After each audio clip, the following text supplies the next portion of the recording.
Nic nie widać. Jesteśmy dzisiaj w mega ciekawym miejscu, to znaczy w tunelach, które budowali Wietnamczycy podczas wojny wietnamskiej. Przyjechaliśmy tutaj specjalnie po to, żeby Wam pokazać, jak to wygląda z wietnamskiej strony. No i nie zupełnie tak jak na filmach amerykańskich, hollywoodzkich, wielkich produkcji, gdzie pokazywano, jak to amerykańscy żołnierze dzielnie, bohatersko walczą. No się okazało, że Wietnamczycy jednak trochę ich tutaj rozkładali na łopatki. Mieli bardzo dużo ciekawych pomysłów odnośnie tego, jak prowadzić te walki. No i to zaraz Wam pokażemy. Bardzo dobra, szkoda, że akurat... To nie jest woda, co?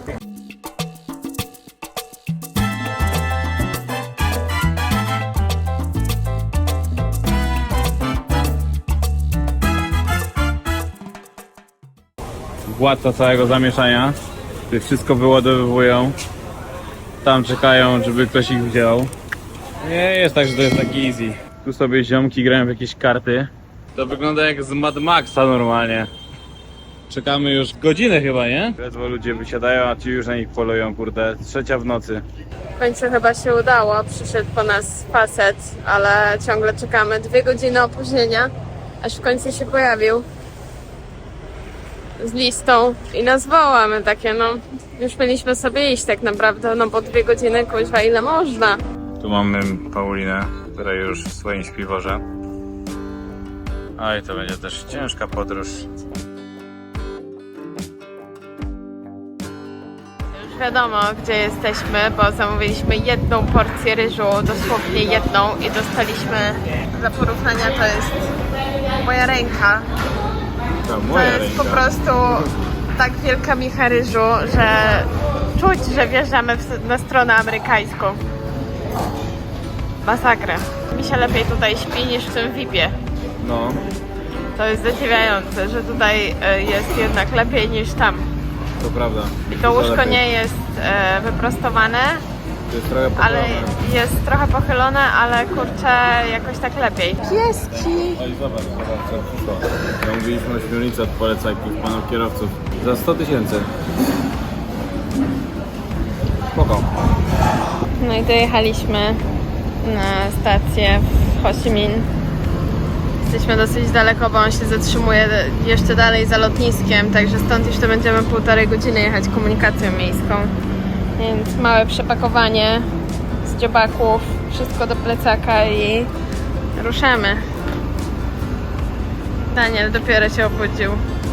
Gościu chciał nas trochę oszukać, chciał nam wydać mniej hajsu, 10 000, to jakieś złoty 50. Ale trzeba zawsze tutaj patrzeć i liczyć kasę, którą ci wydają.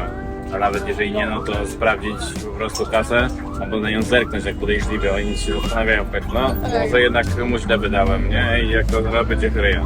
No i się ogarną. Już wiemy, skąd się wzięło powiedzenie ale Saigon. No i nie uwierzycie, ale kurde, kolejny raz chcieli mnie oszukać w tym Ho Chi Minh. Podali nam na stół papaję, czamiaki, coś tam, co nazywają inaczej. I mówią, że to spoko, że za darmo. I herbata też za darmo. A później nam przynoszą rachunek, który opiewa na herbatę i na coś tam jeszcze. No to... 9 luty, godzina 9:00.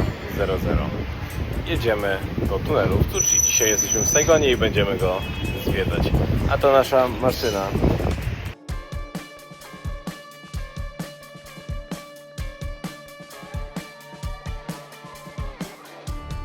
Podróżując po Wietnamie wielokrotnie wybieraliśmy opcję wypożyczenia skutera. Jest to jedna z najtańszych form podróżowania tutaj, ponieważ sam wynajem i paliwo na cały dzień kosztują zazwyczaj nie więcej niż 35 zł. Zorganizowana wycieczka do tuneli Tzu Chi kosztowała 70 zł za osobę. Chociaż po mieście polecamy jazdę raczej odważnym osobom, to już poza miastem jeździć może każdy bez przeszkód.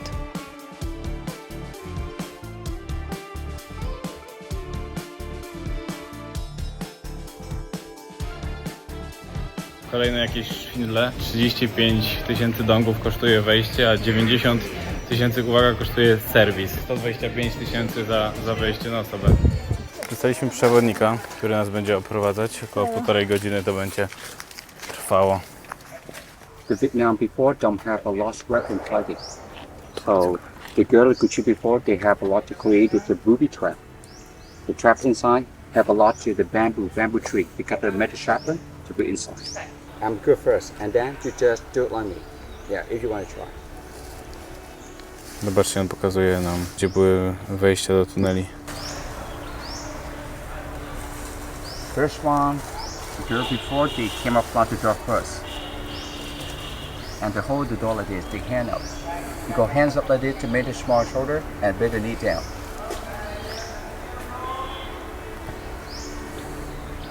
Nie ma typa. Pokaż, Paulina, jak to się robi, jak się wchodzi do tuneli. A, zobaczę.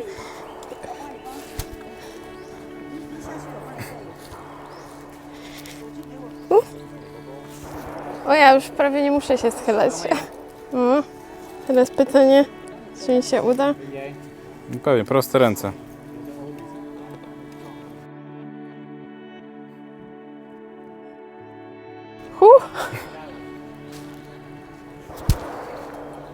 Jak było w tunelu?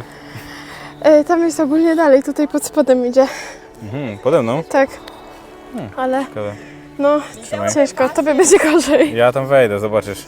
No, nie wątpię, ale... Wejdę czy nie wejdę, jak myślicie? Dobra, teraz moja kolej.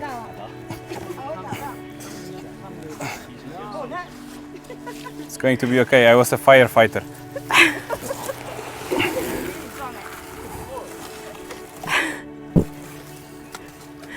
No i No co? i fajnie. Jak było? No fajnie, ciemno. Ciemno, no. Chyba szliście wszędzie. Tak? Tak. Ale wszedłem. Wszedłeś, ja też. Nice. Zaliczone. Anglicy i Amerykanie mieli bardzo duży problem z wejściem, ponieważ robili małe dziury dla Wietnamczyków tylko, a Amerykanie mieli większe ramiona, w zasadzie takie jak moje, i mieli plecaki przede wszystkim, no i nie mogliby tam wejść. American soldier try to come closest here, and right now they get back at tunnel and they're coming up a small hole there. They're standing there to shoot back the trenches. They don't stay one place for fighting. No, they hit and run. So enemy cannot know exactly where they are. But before not open like this. Everything they need to cover, they camouflage. Now today we open like this, just easy for sure. Okay. Problematyczne było dowiedzenie się w ogóle, gdzie oni są, gdzie oni w którym momencie się znajdują, bo wyskakiwali z jednej strony i skakiwali w drugą stronę. They don't have a lot of support from the government and they try recycling everything. Like to the parachutes, you know parachute? The customers raincoats, the hammer from the parachute. The sandal, they cut from to the old tire. Truck tire, they cut to make the sandal. This is the hole for fresh air to go down. Yeah, just a ventilation. Other time the girl like Gucci, they don't want and making sure you easy recognize this is the ventilation. They camouflage on top, look like to the termite now. And before it's nothing like this, it have a bush around here. American soldier they knew just use the air, very difficult to find see it. So before they came here and they use dog smells this area because dog easy smell people in the tunnel from to the air hole. And if American soldier they recognize this is the air hole, they use machine, they pump down to the water or gas deep inside. But they just to dig into short time and then they cannot find more because the girl in the tunnel, they're very smart, they have a good idea. Make the dog cannot smell them, cannot recognize just the air hole. They found something from American soldiers used every day, like to the clothes. So, or cigarettes. They got smell it. They put inside to the air hole. And dog came here, only smell American. Cannot smell enemy, just smell friends, so dog go away. Ladies and gentlemen, you need to know like this. Every area before, it's nothing clear. It's destroyed by bomb and a chemical Agent Orange. So it flashed on top before. American tank easily run around. And now you are in this forest today. This is the after the war it blew up. Did you get back? Wysadzone w 1970. Ty to się ubrałaś tak normalnie, tematycznie. Gdzie nam pokazywał pewnie jakieś pułapki. This is a sticky trap. This one I check out to make her leg. The step on this side, the trap here. The spot to the arms. Because if you're walking, if you're running, but right now you fall into the hole, you always press your hand like this. Nobody do like this. Trap here, not deep. Make the leg. But it's a dangerous like this. Very difficult for help when they shoot you to go back. Because you try help him to go back, it'll be more hurt. Ale byli pomysłowi ci Wietnamczycy. Chodziło o to, żeby spowolnić Amerykanów, żeby nie ich zabić, ale uszkodzić. So the trap here is like just animal rocket jaws. Instead of this trap here, it's at this hole. You have a one get fall down, like it, and his slip bridge. He goes side, and he gets stuck. But it's out in house. Exactly, it's a hand behind the door. Have one soldier, he hold the gun like this, and he kick the door. The door open, and he attack inside. Right now, have a trap is a hand behind the door, swing down like this. But if anyone to have a good reaction, very quick he take the gun or hand, he stop at this. He have the top trap and to protect the body. But they just stop the part one or trap at the part two, it keep work like this. They found the bombshell and uploaded. First one, they remove the detonator, and then they slowly dissolve the bomb. And more careful, they always take the water on top. Take the water, they try to keep the bomb cooling down. If they're done, they take the gunpowder, they take the detonator, they put inside the landmine, and then it can work. They take the weapon from enemy, recycling, attack again. But it's a dangerous work. So before they never set the bomb in this bunker and in the tunnel, never.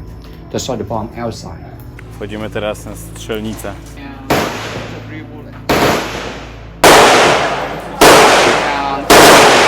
Nie jest tak pięknie i kolorowo, jakby można było sobie wyobrażać, bo jeden pocisk kosztuje, uwaga, 10 zł.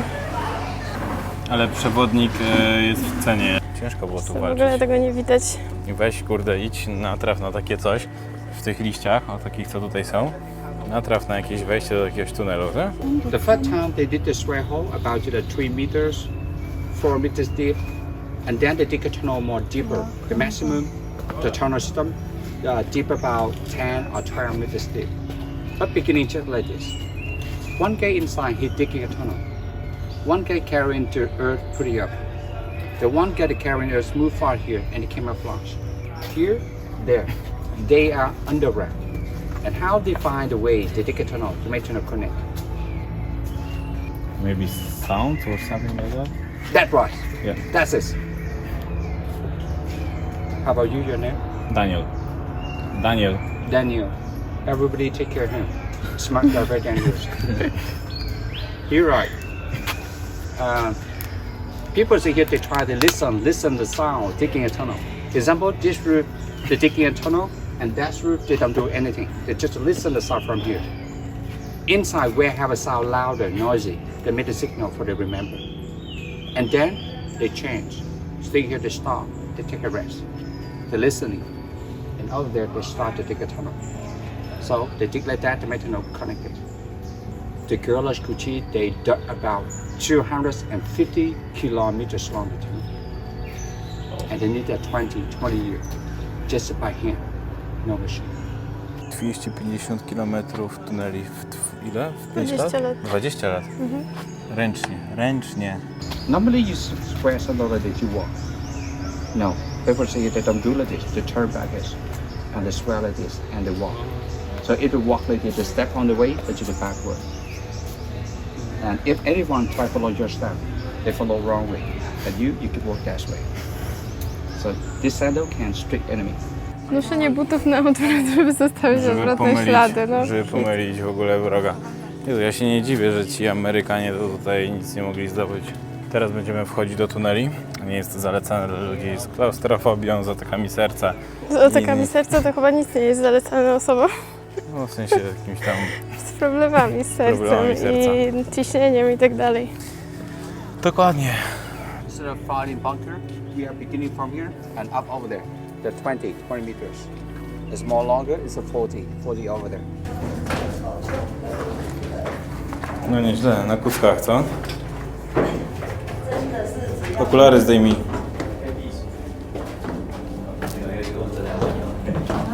No nieźle, Paulina się tylko skupiła. Ja muszę... O matko.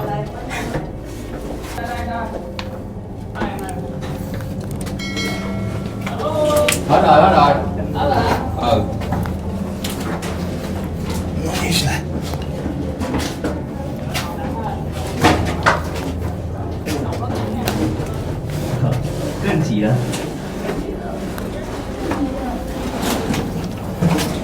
Ta mądra bez dziobaka se poszła, a ja szoruję i muszę kucać jak... Weź tego dziobaka. Tam jest wyjście. O, idziemy dalej.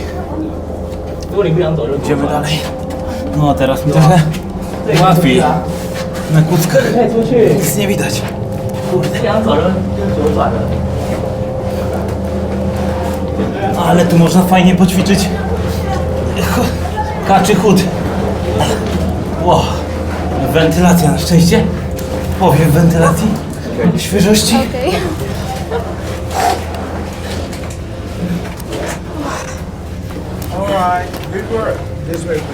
No nie, te tunele mieli. No, Z całym wyposażeniem. Tu przechodzić. I jak tu później walczyć? No trzeba się czołgać cały czas.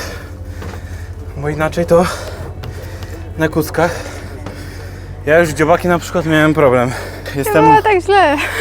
No ty to miałeś spoko. Z plecakiem to było ciężko. Jak na przykład miałbym iść z W życiu wyposażeniem. to by się nie dało rady. Not easy,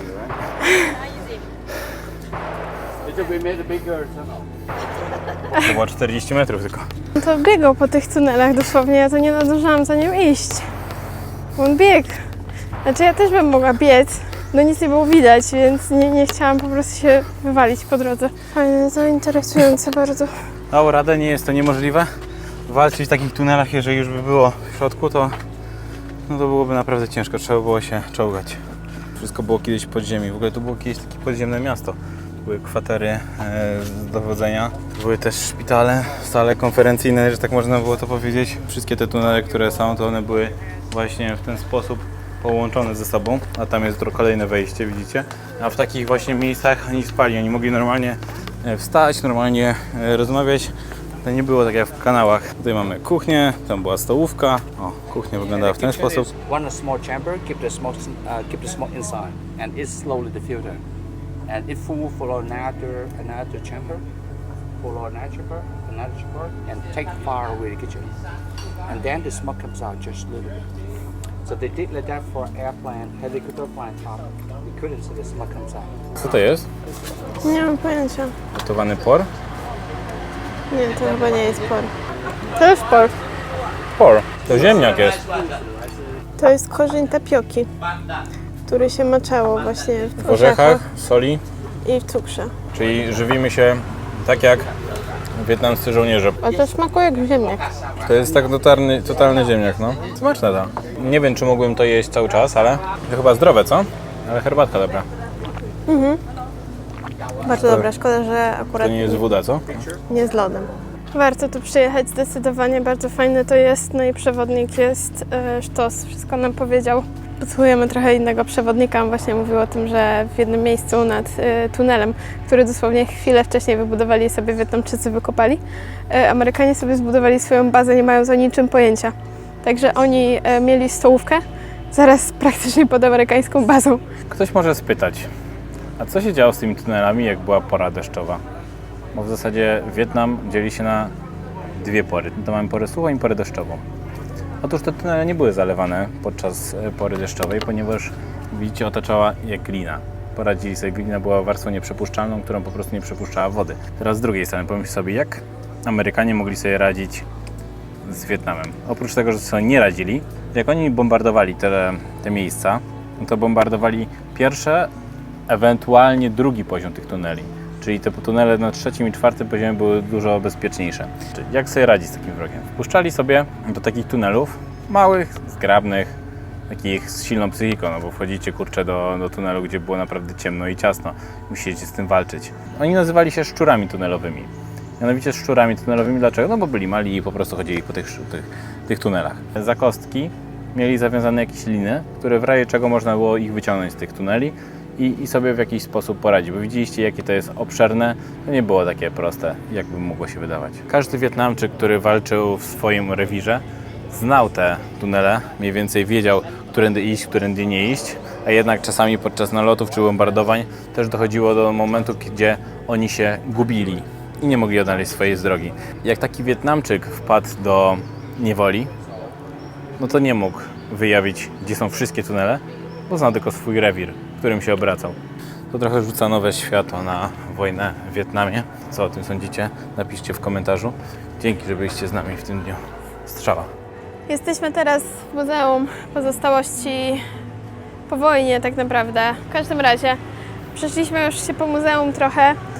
No, nie ma tutaj za wiele takich informacji, są głównie zdjęcia, nie ma jakiejś takiej chronologicznej historii opisanej. Głównie jest pokazana historia, co tutaj robili Amerykanie i jak to wyglądało ze strony Wietnamczyków, wiadomo, trochę podkoloryzowane. Jak ktoś chce się dowiedzieć czegoś na temat wojny wietnamskiej, to w Ho Chi Minh jest najwięcej takich informacji, najwięcej miejsc, gdzie można uzyskać jakieś dodatkowe właśnie informacje na ten temat, tak jak tunele Cu Chi, w których byliśmy, tak to samo to muzeum, bo na północy Wietnamu za wiele tych informacji w muzeach ani nic to nie ma. Na północy jest więcej o Francuzach, a tutaj jest więcej o Amerykanach, no wiadomo z jakich powodów. No niestety w środku nie można było nagrywać, tego materiału nie będzie za dużo. Te wszystkie ofiary tych bomb, zrzutów, tego napalmu, pomarańczowego agenta, no straszne to.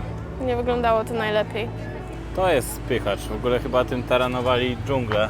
Flamethrower.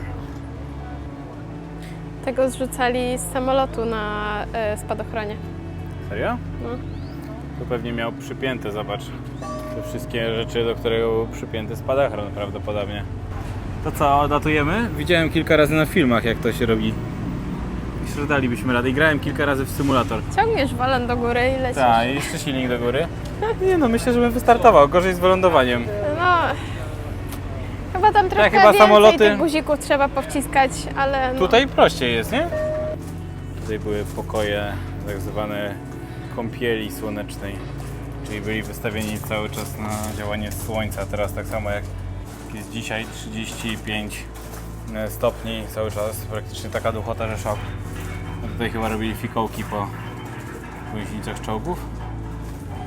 Nie, to był Iron taki grill, no. Pewnie od słońca też było strasznie gorąco, no bo to wszystko z metalu. No, to na pewno trzeba brać też z dużą dozą przymrużeniem oka, no bo to wiadomo, że to jest mocno podkoloryzowane tutaj, bo tu propaganda jest bardzo mocna, jeśli o to chodzi. I na pewno duża część z tego to nie jest do końca prawda, więc... No ale mimo wszystko to jest ciekawe też zobaczyć, jak to wygląda z tej strony. Chyba najciekawsza część wystawy, którą możecie zaobserwować, jest na zewnątrz. Zaraz po wejściu do muzeum możecie obserwować czołgi, haubice, możecie obserwować lekkie wozy piechoty, samoloty. Tutaj obok mnie na przykład bombowiec, helikopter transportowy, jednostki desantowej. Jeżeli chodzi o sam środek tego muzeum, to w zasadzie jest to ciekawe, ale mnie nie powaliło akurat. Tam macie bardzo dużo zdjęć ofiar. Bardzo mówią o tym, w jaki sposób ludzie cierpieli podczas tej wojny, a nie ma za bardzo informacji o tym, jak toczyła się ta wojna. Ja na przykład oczekiwałbym czegoś też takiego, jak w pewnym obiektywizmie, jak to mniej więcej przebiegały te wydarzenia. Fakt faktem, że jest tu tylko o Amerykanach, No co tak, no bo robili. to jest Muzeum Pozostałości Wojennych. No tak, ale właśnie Więc brakuje nie- mi tutaj takich informacji a propos wojny trochę. Wiadomo, trzeba o tym pamiętać. Według mnie każdy Amerykanin powinien tutaj przyjść w ogóle obowiązkowo. Ja miałem przynajmniej takie oczekiwania, że się dowiem, w jaki sposób przebiegał ten konflikt, coś więcej ciekawego.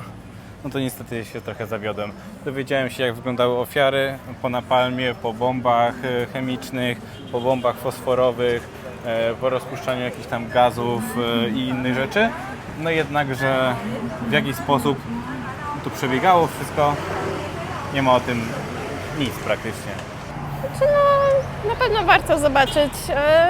Szału jakiegoś nie ma. A to, co było tam przedstawione, to i tak myślę, że było wystarczające na chociaż jeden pokój albo dwa max i dziękuję bardzo. No Było. tak, no bo to właśnie skutki wojny tutaj były pokazane, że takie też trochę przestroga dla przyszłości.